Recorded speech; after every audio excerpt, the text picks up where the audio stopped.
नमस्कार दोस्तों। आज बायोलॉजी का सेकंड लेक्चर लेके आया हूँ मैं आप लोगों के सामने। चलिए शुरू करते हैं। बायोलॉजी, जीव विज्ञान, सजीव study. Father of biology, father of biology. Biology का पिता किसे कहा गया है? अरस्तु को। बायोलॉजी शब्द को सर्वप्रथम लेनमार्क और ट्रेवेनियस ने दिया था 1801 में। बायोलॉजी शब्द 1801 में लेमार्क और ट्रेवेनियस ने दिया था। बायोलॉजी की दो शाखाएं हैं। एक है जूलॉजी, जूलॉजी जू मतलब जंतु, जूलॉजी, और दूसरी शाखा है बॉटनी, वनस्पति।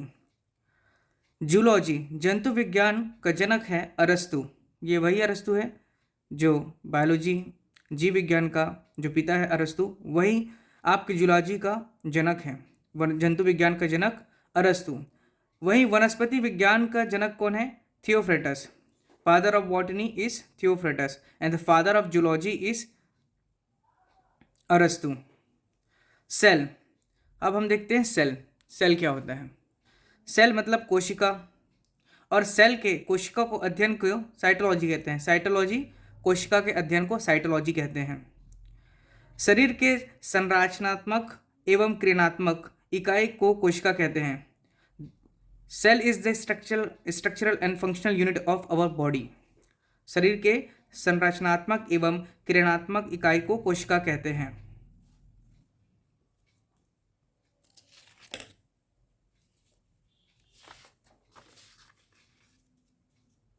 सेल की खोज 1665 में रॉबर्ट हुक ने की थी।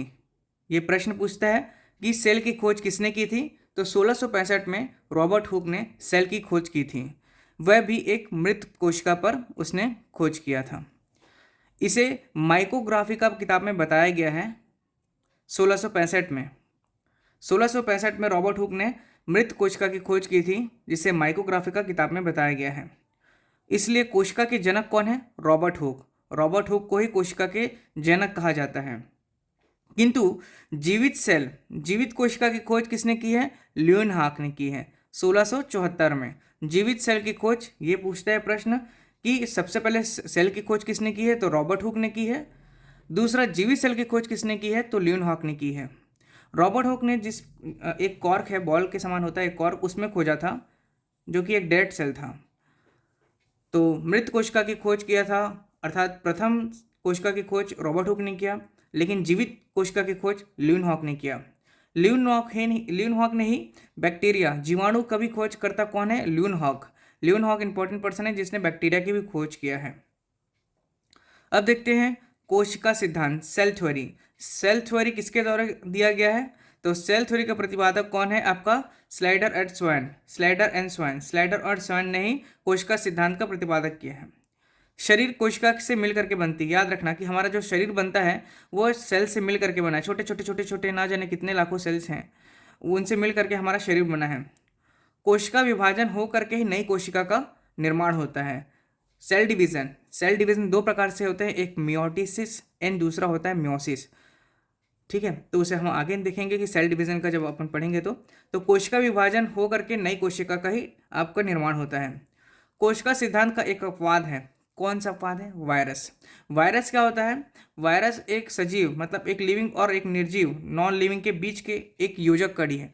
तो वायरस ना ही एक लिविंग है और ना ही एक नॉन लिविंग थिंग है, ये दोनों बीच के एक योजक कड़ी है। ये पूछता है कि वायरस क्या है, तो वायरस ना ही लिविंग थिंग है और ना ही लिविंग बीन है, ना ही आपका non living thing. Second thing, पादप एवं जंतु के बीच योजक कड़ी। देखो, प्लांट और एनिमल के बीच एक योजक कड़ी है, उसको बोलते हैं यूग्लिना। Very important question. पादप एवं जंतु के बीच, प्लांट और एनिमल के बीच एक योजक कड़ी है, उसे बोलते हैं यूग्लिना। अब देखते हैं सबसे छोटी कोशिका, द स्मॉलेस्ट सेल किसकी है? माइकोप्लाज्मा। माइकोप्लाज्मा सबसे छोटी सेल है। जबकि सबसे बड़ी कोशिका किसकी होती है? ऑस्ट्रिच, शुतुरमुर्ग। शुतुरमुर्ग का जो अंडा होता है वो सबसे बड़ा कोशिका है। ठीक है, सबसे बड़ा पक्षी भी कौन सा है? ऑस्ट्रिच ही है। मानव शरीर की सबसे बड़ी लंबी कोशिका होती है न्यूरॉन। याद रखेंगे, मानव शरीर की सबसे बड़ी कोशिका कौन सी होती है? वह होती है न्यूरॉन। अब देखते हैं सेल। एक होती है प्लांट सेल, पादप कोशिका, और दूसरा होता है एनिमल सेल, जंतु कोशिका। Cell is divided into two parts two types. First one is a plant cell and second one is animal cell. अब प्लांट सेल और एनिमल सेल में भी कुछ डिफरेंसेस हैं, वह जान लेते हैं हम लोग. ये होता है आपका प्लांट सेल. प्लांट सेल में एक बाहरी वॉल होता है, उसको बोलते हैं सेल वॉल, जबकि एनिमल सेल में ऐसे कोई भी बाहरी सेल वॉल नहीं पाया जाता है. ठीक है, तो प्लांट सेल में सेल वॉल प्रेजेंट रहता है और एनिमल सेल में सेल वॉल प्रेजेंट नहीं रहता है. दूसरा हम देखते हैं सेल मेम्ब्रेन. सेल मेम्ब्रेन ये एक लिक्विड रहता है, एक झिल्ली जैसे रहता है ना, जो कि आपका प्लांट सेल में भी रहता है और दूसरा आपका एनिमल सेल में भी रहता है. ठीक है, कोशिका झिल्ली बोलते हैं जिसको, cell membrane. Cell membrane is called कोशिका झिल्ली. तो ये एनिमल प्लांट सेल में भी मिलेगा आपको और एनिमल सेल में भी मिलेगा, पादप कोशिका में भी और जंतु कोशिका दोनों में मिलेगा. तीसरा आता है सेंट्रोसोम. सेंट्रोसोम ये केवल एनिमल सेल में मिलता है. सेंट्रोसोम तारका का है, ये आपका क्या है, सिर्फ एनिमल सेल में मिलेगा, प्लांट सेल में नहीं पाया जाता है इसे. अगला है वैक्यूल, रिक्तिका. रिक्तिका देखा जाए तो ये सिर्फ और सिर्फ प्लांट सेल में मिलता है और एनिमल सेल में नहीं मिलता है. प्लांट सेल में मिलता है वैक्यूल, एनिमल सेल में वैक्यूल नहीं मिलता. नेक्स्ट टर्म है हरित लवक, क्लोरोप्लास्ट. क्लोरोप्लास्ट ये आपको क्लोरोप्लास्ट किस में पाया जाता है, पत्तियों में पाया जाता है, पेड़ पौधों में पाया जाता है. तो ये प्लांट सेल में मिलता है क्लोरोप्लास्ट, जबकि एनिमल सेल में क्लोरोप्लास्ट नहीं मिलता है. लाइजोसोम, कोशिका की आत्म थैली बोलते हैं जिसको. ठीक है, आगे पढ़ेंगे इसे. तो ये आपके एनिमल सेल में पाया जाता है, प्लांट सेल में लाइजोसोम अब्सेंट है. तो हम इसको शॉर्ट में डिफरेंस में देख लेते हैं, प्लांट सेल में और एनिमल सेल में क्या क्या सिमिलैरिटीज़ एंड डिससिमिलैरिटीज़ हैं. प्लांट सेल में सेल वॉल पाया जाता है, जबकि एनिमल सेल में सेल वॉल नहीं पाया जाता है. इसे आप अपने कॉपी में भी ऐसी शॉर्ट नोट्स टाइप को बना लेंगे ताकि आपको भी याद रहे कि प्लांट सेल में सेल वॉल पाया जाता है, एनिमल सेल में सेल वॉल नहीं पाया जाता. दूसरा होता है cell membrane. Cell membrane animal cell और आपका प्लांट सेल दोनों में मिलता है. तीसरा है आपका सेंट्रोसोम. सेंट्रोसोम सिर्फ और सिर्फ किसमें मिलेगा, एनिमल सेल में, प्लांट सेल में नहीं मिलता है. ठीक है, सेंट्रोसोम तारका इसमें नहीं है, प्लांट सेल में नहीं है, जबकि एनिमल सेल में है. फोर्थ टर्म इज वैक्यूल, रिक्तिका. ये आपका प्लांट सेल में मौजूद है, जबकि एनिमल सेल में ये नहीं है. अगला है हरित लवक. हरित लवक क्लोरोप्लास्ट. क्लोरोप्लास्ट किस में है, आपका प्लांट सेल में ही है. ठीक है ना, क्लोरोफिल, क्लोरोप्लास्ट. ओके, और इसमें एनिमल सेल में क्लोरोप्लास्ट नहीं है. जबकि देखा जाए तो लाइजोसोम, लाइजोसोम ये आपके एनिमल सेल में मौजूद रहता है, प्लांट सेल में ये मौजूद नहीं रहता है.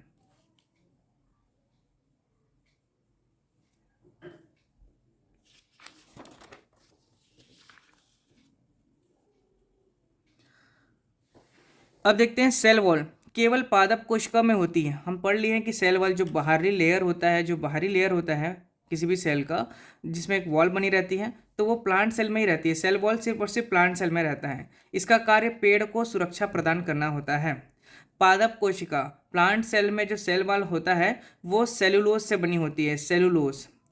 ठीक है, सेलुलोज, यही सेलुलोज क्या होता है, एक प्रकार का कॉटन होता है ना. तो पृथ्वी पर पाया जाने वाला सबसे अधिक पदार्थ जो है वो क्या है, कॉटन है, सेलुलोज ही है. ओके, याद रखेंगे प्लांट सेल की सेल वॉल किससे बनी होती है, सेलुलोज. प्लांट सेल की सेल वॉल, जो प्लांट सेल की बाहरी सेल वॉल जो होती है वह सेलुलोज से बनी होती है. जबकि कवक फंगस की सेल वॉल किससे बनी होती है, काइटिन से बनी होती है. देखिए, चीज़ें तो बहुत सारी पढ़ने के लिए है, लेकिन जो एग्जाम के पॉइंट ऑफ व्यू से इंपॉर्टेंट है मैं सिर्फ वही आपको करा रहा हूँ, और बहुत ही ज़्यादा फैक्चुअल, बहुत ही ज़्यादा इंपॉर्टेंट चीज़ करा रहा हूँ जो विभिन्न एग्जाम में पूछे जाते हैं. जो मेन कंटेंट है वही आपको बता रहा हूँ मैं. तो कवक की सेल वॉल को काइटिन बोलते हैं, ये बहुत सारे परीक्षा में पूछा गया है. ठीक है, आगे देखते हैं हम सेल वॉल. ये कौन सी सेल वॉल है, देखने में ही समझ में आ रहा है, इसमें कोई बाहरी सेल वॉल नहीं है, वॉल नहीं है ना. तो ये क्या है आपका, ये एनिमल सेल है. ओके, एनिमल सेल की बात हो रही है. अब देखिए ये क्या होता है, माइटोकॉन्ड्रिया. यहीं पे क्या होता है, एनर्जी का फॉर्मेशन होता है किसी भी, है ना, किसी भी आपका लिविंग थिंग है, उसका जो आपका लिविंग बॉडी है उसमें माइटोकॉन्ड्रिया में ही क्या होता है, एनर्जी का फॉर्मेशन होता है एटीपी के रूप में, एडोसिन ट्राइफॉस्फेट के रूप में. अगला है, ये आपको दिख रहा है न्यूक्लियस. सेंटर में क्या होता है, न्यूक्लियस. साइटोप्लाज्म, कोशिका द्रव होता है, कोशिका के द्रव होता है, यहाँ पे लिक्विड फॉर्म में भरे रहते हैं यहाँ पर. ठीक है, ये आपका होता है लाइजोसोम. ये होता है आपका सेंट्रोसोम, दोनों ही प्रेजेंट रहता है एनिमल सेल में. ये होता है गोल्जी बॉडी. ये सभी टर्म हम आगे पढ़ेंगे अभी क्या क्या होते हैं। राइबोसोम, देखो ER, एंडोप्लाज्मिक रेटिकुलम, अंतःप्रत्वयी जालिका। दो प्रकार के होते हैं, एक स्मूथ एंडोप्लाज्मिक रेटिकुलम, स्मूथ, और दूसरा होता है एक रफ। रफ में राइबोसोम प्राप्त होता है, और राइबोसोम जहाँ रहता है वहाँ प्रोटीन का संश्लेषण होता है। स्मूथ एंडोप्लाज्मिक रेटिकुलम फैट का निर्माण करता है। आगे पढ़ेंगे हम। देखिए, प्रोटोप्लाज्म टर्म जो है, इसका आपका शब्द जो है इसको दिया था, बताता है हमें आपको। जो प्रोटोप्लाज्म है, पहले चीज़ तो देख लिया जाए कि ये केंद्रक और कोशिका द्रव, केंद्रक और कोशिका द्रव का मिला जुला रूप है क्या, प्रोटोप्लाज्म। जीव द्रव्य बोलते हैं जिसको, जीव द्रव्य। जीव द्रव्य को जीवन का भौतिक आधार किसने कहा है, ये पूछता है प्रश्न। तो जीव द्रव्य को जीवन का भौतिक आधार कहा है हक्सले ने।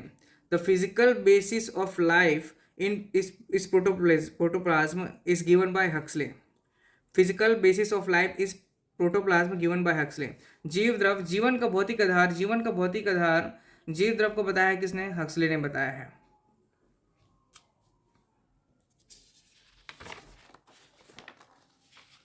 आगे चलते हैं। टर्म प्रोटोप्लाज्म, मैं बता रहा था प्रोटोप्लाज्म शब्द परकिंजे ने दिया है, और हक्सले ने यह बताया था कि जीवन का भौतिक जीवन का भौतिक आधार कौन है, आपका प्रोटोप्लाज्म है। किसने बताया था, हक्सले ने बताया था। लेकिन प्रोटोप्लाज्म टर्म को किसने दिया है, आपका परकिंजे ने। प्रोटोप्लाज्म परकिंजे। ओके, नेक्स्ट है देखो प्रोटोप्लाज्म क्या है आपका, प्रोटोप्लाज्म क्या है, कोशिका द्रव्य, और साथ ही साथ किसका रूप है, कोशिका द्रव और आपका जीव द्रव, केंद्रक। कोशिका द्रव और जीव द्रव जो आपका केंद्रक है, उन दोनों का मिला जुला रूप है, उसको बोलते हैं प्रोटोप्लाज्म।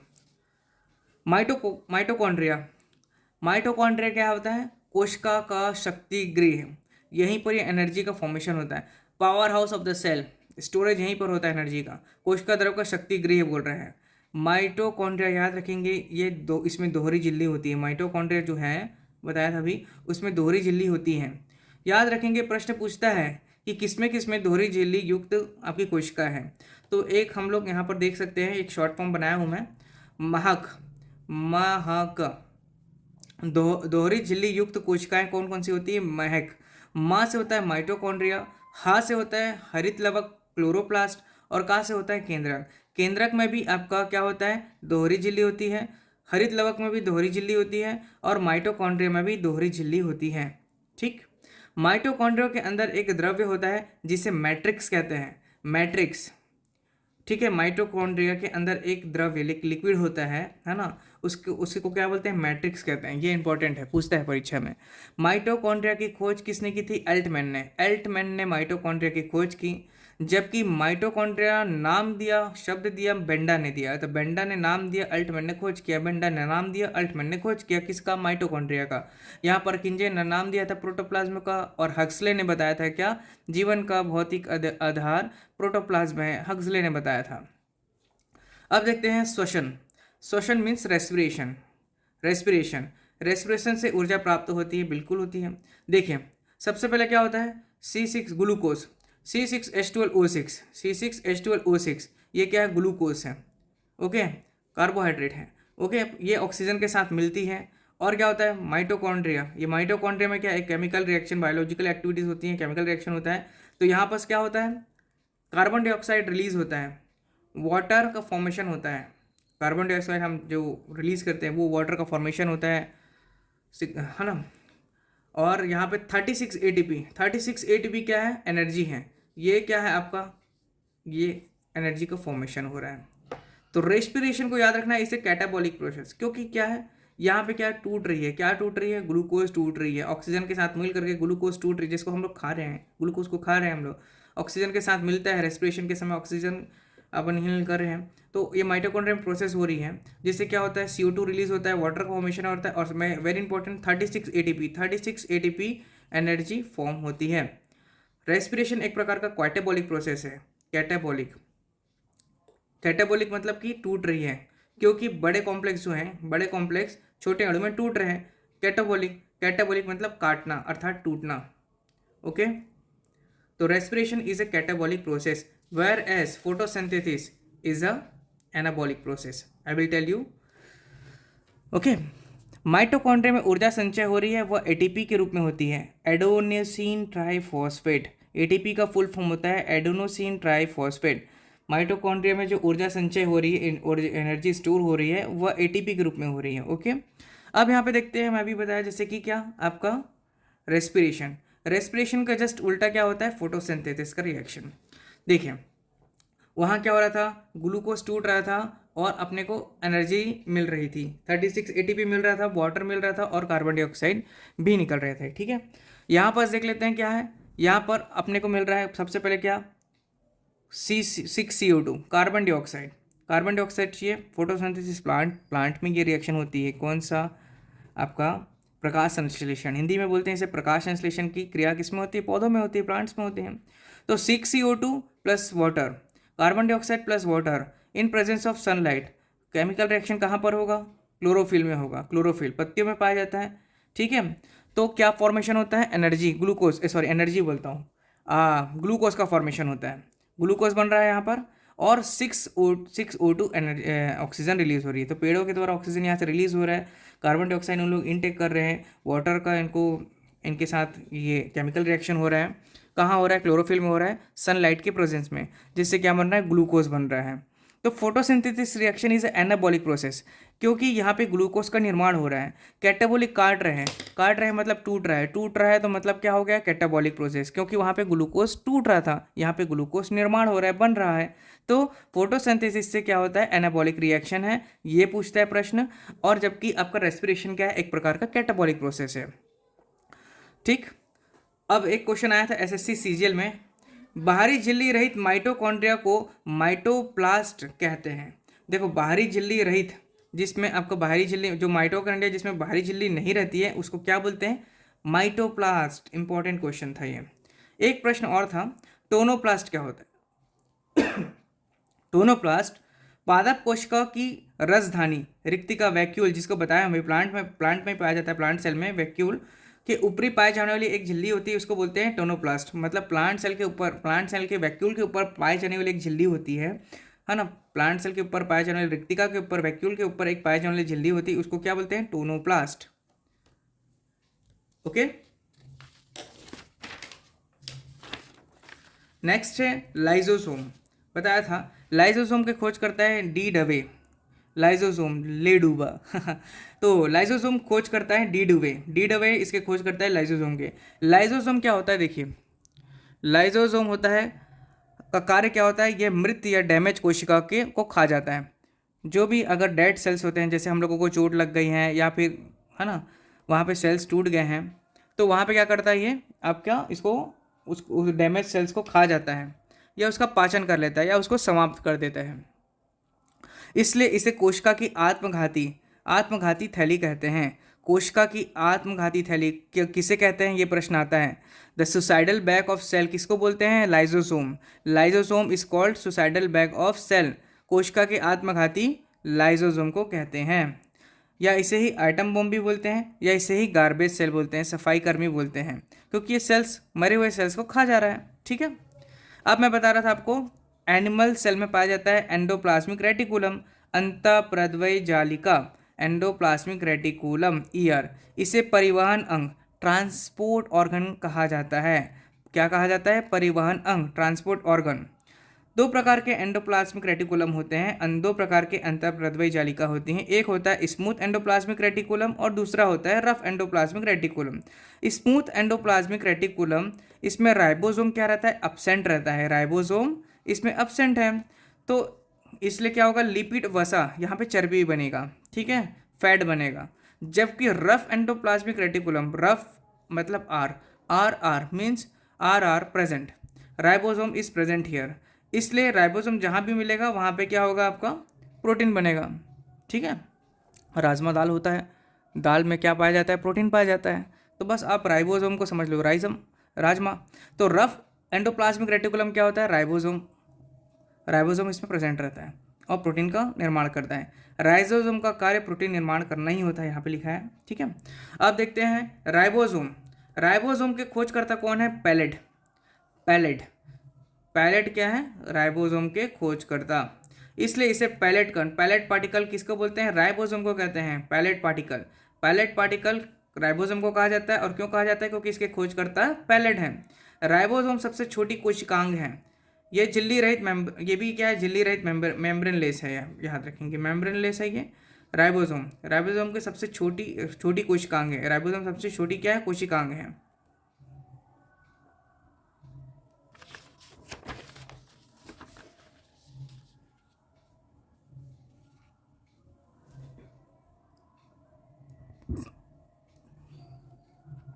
राइबोसोम को ही क्या बोलते हैं? प्रोटीन की फैक्ट्री होती है। इसे कोशिका का इंजन भी कहा जाता है। तो राइबोसोम को याद रखना है, राइबोसोम इंपॉर्टेंट। इसको बनाया था, मतलब इसका खोज करता थे आपके पैलेट। इसे पैलेट पार्टिकल कहा जाता है। राइबोसोम प्रोटीन का निर्माण करता है, प्रोटीन की फैक्ट्री कहलाता है ये। इसे कोशिका का इंजन भी कहते हैं। गोल्जी बॉडी, एनिमल सेल में पाया जाने वाला क्या होता है? Golgi body. इसकी खोज करता है कैमिलो गोल्जी। कैमिलो गोल्जी नाम ही है इसका, यहाँ पे गोल्जी, इसलिए इसे गोल्जी बॉडी का नाम दिया गया है। जंतु विज्ञान में इसे गोल्जी बॉडी कहते हैं, और पादप विज्ञान में इसे डिक्टोसोम कहते हैं। देखिए, इसे प्लांट सेल में डिक्टोसोम कहते हैं, जबकि एनिमल सेल में इसे क्या बोलते हैं? गोल्जी बॉडी या गोल्जी का है। कैमिलो गोल्जी इसकी खोज करता है। एनिमल सेल में ये आपका गोल्जी बॉडी के नाम से जाना जाता है, जबकि प्लांट सेल में इसे डिक्टोसोम कहते हैं। ये एक प्रमुख स्त्रावण अंग, सिक्रेशन ऑर्गन है ये, याद रखेंगे। ये प्रमुख एक प्रकार का क्या है? स्त्रावण अंग है। आगे देखते हैं हम लोग सेंट्रोसोम। सेंट्रोसोम तारका है। ये सिर्फ एनिमल सेल में मौजूद रहता है। देखो, गोल्जी बॉडी प्लांट सेल और एनिमल सेल दोनों में मिलता है, जबकि है ना वैक्यूल आपका सिर्फ और सिर्फ आपका सिर्फ प्लांट सेल में पाया जाता है। जब सेंट्रोसोम देखा जाए तो ये सिर्फ एनिमल सेल में मिलता है। ये दोनों में मिलेगा। वैक्यूल आपका केवल उसमें मिलेगा, प्लांट सेल में। सेल वॉल भी प्लांट सेल में मिलेगा, जबकि सेंट्रोसोम एंड लाइसोसोम आपके एनिमल सेल में मिलते हैं। तो सेंट्रोसोम तारका है। खोज करते हैं इसके खोज करते हैं बोबेरी। ओके, इसकी उपस्थिति जंतु में केवल होती है, पादप में नहीं होती, जैसे मैंने बताया आपको। इसका कार्य कोशिका का विभाजन करना। सेंट्रोसोम में ही आपका सेल का डिवीजन होता है। The cell division takes place where? In centrosome. Okay, इसकी आकृति कैसे होती है? बेलन आकार की होती है। इसकी आकृति बेलन के आकार की होती है, और इसके खोज करते हैं Boveri. Centrosome very important, cell division यहीं पर ही होती है, सेल डिवीजन की क्रिया। अगला है प्लास्टिड। केवल पादप, प्लास्टिड में बताया हूँ एक पैलेट पार्टिकल था, इसको बोलते हैं पैलेट पार्टिकल। राइबोसोम को, राइबोसोम प्रोटीन निर्माण करता है, रफ एंडोप्लाज्मिक रेटिकुलम में पाया जाता है। एक यहाँ पर लवक मीन्स प्लास्टिड। प्लास्टिड किस में पाया जाता है? प्लांट सेल में। ये 3 प्रकार का होता है, एक ल्यूकोप्लास्ट, दूसरा क्रोमोप्लास्ट, और तीसरा क्लोरोप्लास्ट।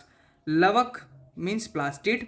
प्लास्टिक के सिर्फ और सिर्फ प्लास्टिड ना, not plastic, plastid plant cell में मिलेगा केवल। ये 3 प्रकार का होता है, ल्यूकोप्लास्ट, क्रोमोप्लास्ट और क्लोरोप्लास्ट। देखिए, ल्यूकोप्लास्ट में क्या होता है? अवर्णी लवक है, मतलब इसमें कोई रंग नहीं रहेगा, इसका रंग सफ़ेद रहेगा। इसका कार्य है खाद्य को क्या करके रखना? संचय करके रखना, मतलब कि खाना को ये संचय करके रखेगा, स्टोर करके रखेगा। अनाज गेहूं में मिलता है ना ये। और इसके पादप खाद्य संचय मांड स्टार्च कहते हैं इसके, है ना। इसका जो खाद्य संचय रहता है वो मांड स्टार्च के रूप में रहता है। जंतु में खाद्य संचय ग्लाइकोजन में रहता है। देखो, एनिमल में जो रहता है ना, एनिमल में हमारे खुद के शरीर में, ह्यूमन बींग्स हो या एनिमल्स हो, उसमें जो खाद्य जो स्टोरेज रहता है वो ग्लाइकोजन के रूप में रहता है। वहीं प्लांट सेल में खाद्य जो संचय रहता है वो स्टार्च के रूप में रहता है। प्लांट में जो खाद्य रहता है वो संचय रहता है, जो खाद्य जो संचित रहता है वो स्टार्च के रूप में रहता है, लेकिन एनिमल सेल में ग्लाइकोजन के रूप में खाद्य संचय रहता है। दूसरा होता है ल्यूकोप्लास्ट के बाद क्रोमोप्लास्ट, इसको बोलते हैं वर्णी लवक, इसमें रंग रहते हैं। टमाटर का लाल रंग का कारण है लाइकोपीन। गाजर का लाल रंग का कारण है बीटा कैरोटीन। गाजर में बीटा कैरोटीन मिलता है। टमाटर का लाल रंग का कारण है लाइकोपीन। पीला रंग क्यों होता है? बिब्डुब्रिन के कारण। वह मूत्र का पीला रंग होता है यूरोक्रोम के कारण। मूत्र का पीला रंग होता है यूरोक्रोम के कारण। अगला देखते हैं तीसरा अपन प्लास्टिड, कौन सा? क्लोरोप्लास्ट हरित लवक। देखिए, पर्णहरित, इसमें मैग्नीशियम धातु होती है। क्या होती है इसमें? मैग्नीशियम धातु। क्लोरोप्लास्ट में क्या रहता है? मैग्नीशियम धातु। क्लोरोफिल में भी क्या रहता है? मैग्नीशियम रहता है। यह पादपों में रसोई घर अर्थात भोजन घर होता है। पौधे में भोजन बनाता है यही, वह प्रकाश संश्लेषण द्वारा बनता है, वह भी हरित लवक में संपन्न होता है। मैं आपको रिएक्शन बता चुका हूँ, जैसे कि C6O2 + 6H2O, ये दोनों मिल करके आपका सनलाइट के प्रेजेंट में क्लोरोफिल में रिएक्शन करेंगे, जिससे ग्लूकोज का निर्माण होगा और ऑक्सीजन रिलीज होगा। ठीक है। फोटोसिंथेसिस एक प्रकार का एनाबॉलिक प्रोसेस है। एनाबॉलिक मतलब उपचय, हिंदी में से बोलते हैं उपचय, जबकि कैटाबॉलिक को बोलते हैं अपचय। Respiration अपचय, catabolic. वही हम देखते हैं फोटोसिंथेसिस उपचय, एनाबॉलिक प्रोसेस। फोटोसिंथेसिस कैसी रिएक्शन है? Light energy to chemical energy. Light energy किस में बदलती है? केमिकल एनर्जी में रूपांतरित होती है। अब आगे देखते हैं हम लोग, रेस्पिरेशन श्वसन प्रकाश संश्लेषण का उल्टा होता है। याद रखेंगे, रेस्पिरेशन श्वसन प्रकाश संश्लेषण को उल्टा रहता है। दोनों रिएक्शन हम देख चुके हैं। क्या देखे थे? ग्लूकोज C6H12O6 ऑक्सीजन के साथ मिल करके रेस्पिरेशन होता है ना। क्या निर्माण होता है? कार्बन डाइऑक्साइड रिलीज होता है, वाटर का निर्माण होता है और 36 ATP एनर्जी फॉर्म होती है। Energy 36 ATP। एनर्जी कितना होगा यहाँ पे? 36 ATP। जबकि फोटोसिंथेसिस उल्टा रिएक्शन होता है। कार्बन डाइऑक्साइड और वाटर के प्रेजेंट में आपका सनलाइट, कार्बन डाइऑक्साइड और वाटर सनलाइट के प्रेजेंट में क्लोरोफिल में, है ना, पत्तियों में होता है ये रिएक्शन, और एनर्जी का, ग्लूकोज का फॉर्मेशन होता है और एनर्जी ऑक्सीजन रिलीज होती है। पौधे श्वसन में कौन सी गैस ग्रहण करती है? इंपॉर्टेंट क्वेश्चन है। सभी लोग सोचेंगे भाई इसका आंसर है कि कार्बन डाइऑक्साइड, लेकिन गलत बात। पौधे रेस्पिरेशन के समय ऑक्सीजन गैस, पौधे हो चाहे एनिमल हो, प्लांट हो चाहे एनिमल हो, दोनों ही रेस्पिरेशन के समय ऑक्सीजन गैस ग्रहण करते हैं। जबकि पौधे इनटेक क्या करते हैं? नॉर्मली कार्बन डाइऑक्साइड लेते हैं और ऑक्सीजन छोड़ते हैं। ठीक है। प्रकाश संश्लेषण में प्लांट कार्बन डाइऑक्साइड ग्रहण करते हैं और ऑक्सीजन गैस उत्सर्जन करते हैं। प्रकाश संश्लेषण अलग चीज़ होती है और श्वसन अलग चीज़ें होती हैं। ठीक है। तो श्वसन में कौन सी गैस ग्रहण होती है? ऑक्सीजन। प्लांट कौन सा गैस को इनहेल करता है, इनटेक करता है? ऑक्सीजन। जबकि प्रकाश संश्लेषण, फोटोसिंथेसिस के समय प्लांट CO2 गैस को ग्रहण करते हैं। किसको करते हैं? CO2 गैस को।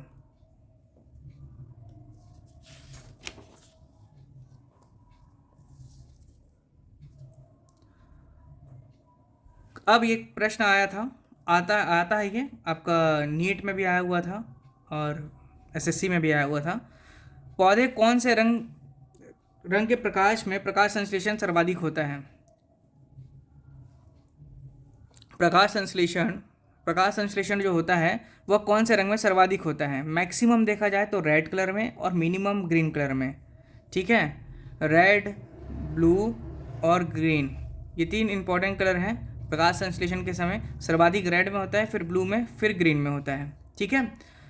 अब देखते हैं एक चीज़ नोट, स्वपोषी, ऑटोट्रॉप्स। ऑटोट्रॉप मतलब स्वपोषी, जो स्वयं अपना भोजन का निर्माण करता है उसको बोलते हैं ऑटोट्रॉप्स। जैसे कि प्लांट्स, फोटोसिंथेसिस की क्रिया होती है और खुद अपने खाना बनाते हैं हम लोग। और एक होता है विषमपोषी, हेटेरोट्रॉप्स, हम लोग जो भोजन के लिए दूसरों पर निर्भर रहते हैं। ठीक है। अगला टॉपिक है, हम देखते हैं न्यूक्लियस क्या होता है। देखिए न्यूक्लियस की खोज किसने की थी? रॉबर्ट ब्राउन ने की थी। उस समय सेल की भी खोज किसने किया है? रॉबर्ट ब्राउन ने किया था। ठीक है। डेड सेल में किया था उसने। और यहाँ पर हम लोग देख लिए कि रॉबर्ट ब्राउन ने क्या किया है? न्यूक्लियस की भी खोज किया है। न्यूक्लियस के अध्ययन को कैरियोलॉजी कहते हैं। न्यूक्लियस मीन्स केंद्रक। ये एक सेल है, सेल के बीच में क्या होता है? न्यूक्लियस। ठीक है। अब देखते हैं DNA का, यहाँ पर एक न्यूक्लियस में ये देख लेते हैं। ये एक प्रकार का न्यूक्लियस है। न्यूक्लियस में ऐसे राउंड शेप में आपका क्या है? DNA बनी होती है। DNA plus histone protein. ठीक है। यहाँ देखते हैं ये एक प्रकार का क्या हो गया? सेल के अंदर न्यूक्लियस है और न्यूक्लियस के अंदर एक धागानुमा संरचना होती है, क्रोमेटिन जाल बोलते हैं जिसको। उसके अंदर होता है क्रोमोसोम, गुणसूत्र, और उसी गुणसूत्र में आपका DNA प्लस हिस्टोन प्रोटीन, ये एक आनुवांशिक पदार्थ होता है, वह होता है। तो क्रोमोसोम में क्या होता है? DNA plus histone protein. ये पूछता है कि कौन सी प्रोटीन पाई जाती है आपका क्रोमोसोम में, तो वो आपका हिस्टोन प्रोटीन होती है। क्रोमोसोम का स्ट्रक्चर कुछ इस प्रकार दिखता है। ये एक धागानुमा संरचना है और बीच वाला जो सेंटर पॉइंट होता है जहाँ ये दोनों धागे इंटरसेक्ट हो रहे हैं उसको बोलते हैं सेंट्रोमियर। ये होते हैं आर्म्स कहलाते हैं, साइड के जो हैं ये आर्म्स कहलाते हैं। क्रोमोसोम टर्म को किसने दिया था? वाल्डेयर ने दिया था। क्रोमोसोम टर्म को किसने दिया है? वाल्डेयर ने दिया है। ठीक है। ठीक है। क्रोमोसोम में कौन सी प्रोटीन पाई जाती है? हिस्टोन प्रोटीन, बता चुका हूँ मैं आपको। और क्रोमोसोम टर्म वाल्डेयर ने दिया है। ठीक है। मनुष्य में 23 पेयर होते हैं, किसके? क्रोमोसोम के। क्रोमोसोम की कुल संख्या होती है 46, और एक पेयर मतलब दो संख्या, दो। तो आपका 23 पेयर में आपका कुल मिला के कितने हो गए? 46 क्रोमोसोम हो गए। इस 46 क्रोमोसोम में आपके कायिक गुणसूत्र ऑटोसोम कितने होते हैं? 44, दैट मीन्स 22 पेयर। वहीं आपके लैंगिक गुणसूत्र सेक्सुअल क्रोमोसोम्स कितने होते हैं, जिसको ऑलोसोम भी बोलते हैं? वो ऑटोसोम था, ये एलोसोम है, जिसको सेक्स क्रोमोसोम बोलते हैं। ये आपके दो होते हैं, मतलब एक पेयर। नर नर का जो होता है क्रोमोसोम वो होता है XY, जबकि मादा का क्रोमोसोम क्या होता है? XX। ठीक है, इसको और डीप में अपन आगे पढ़ेंगे। आगे करते हैं, देखिए गुणसूत्र। वाई गुणसूत्र ऐसा गुणसूत्र है जो नर या मादा होने का डिसाइड करता है। किसी भी बच्चे का या किसी भी इंसान का, है ना, नर है कि मादा है ये पता करने के लिए वाई गुणसूत्र ही डिसाइड करता है। अब एक चीज़ देखते हैं यहाँ पर, अपवाद है एक चीज़। अपवाद क्या है? अंडाणु ओव्यूम एवं शुक्राणु स्पर्म में केवल 23 क्रोमोसोम्स पेयर होते हैं। देखिए यहाँ पे हम देख लिए ऑटोसोम क्या होता है? 22 पेयर, और सेक्सुअल क्रोमोसोम एक पेयर, 2, इसकी संख्या 2, इसकी संख्या 44। यहाँ पे एक अपवाद है कि अंडाणु ओव्यूम और शुक्राणु स्पर्म में 23 क्रोमोसोम्स पेयर होते हैं। ठीक है। नेक्स्ट है न्यूक्लिक एसिड में ही क्या होता है? डीएनए और आरएनए। डीएनए क्या है? Deoxy ribose nucleic acid, full form है डीएनए का डीऑक्सी राइबोस न्यूक्लिक एसिड। वही आरएनए का फुल फॉर्म है राइबोस न्यूक्लिक एसिड। डीएनए अधिकांश जीवों में अनुवांशिक पदार्थ होता है। डीएनए क्या होता है? अधिकांश जीवों में अनुवांशिक पदार्थ होता है, मतलब अधिकांश जितने भी जीव होते हैं उसमें अनुवांशिक पदार्थ क्या होता है? डीएनए। लेकिन याद रखेंगे एक बात है, रेट्रोवायरस में अनुवांशिक पदार्थ आरएनए होता है। रेट्रोवायरस में अनुवांशिक पदार्थ क्या होता है? आरएनए। जैसे कि एक एग्जांपल है उसका एड्स, HIV में आरएनए होता है। ठीक है। मैं आपको यहाँ पे पिछला एक डायग्राम बता दिया था न्यूक्लियस के बारे में। ये होता है एक सेल के बीच में पाया जाता है न्यूक्लियस का कुछ ऐसा स्ट्रक्चर होता है। अंदर मैं बता दिया हूँ आपको, क्रोमोसोम्स रहते हैं। ओके, ये आपका क्रोमोसोम्स खुल गया, यहाँ पे बीच वाले को सेंट्रोमियर कहते हैं आपका। ठीक है। और यही आर्म्स जो है ये आपका DNA प्लस हिस्टोन प्रोटीन कहलाती है।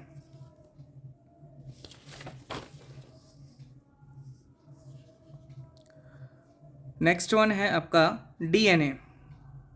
इसका लेक्चर हम कल देखेंगे। ठीक है, थैंक यू।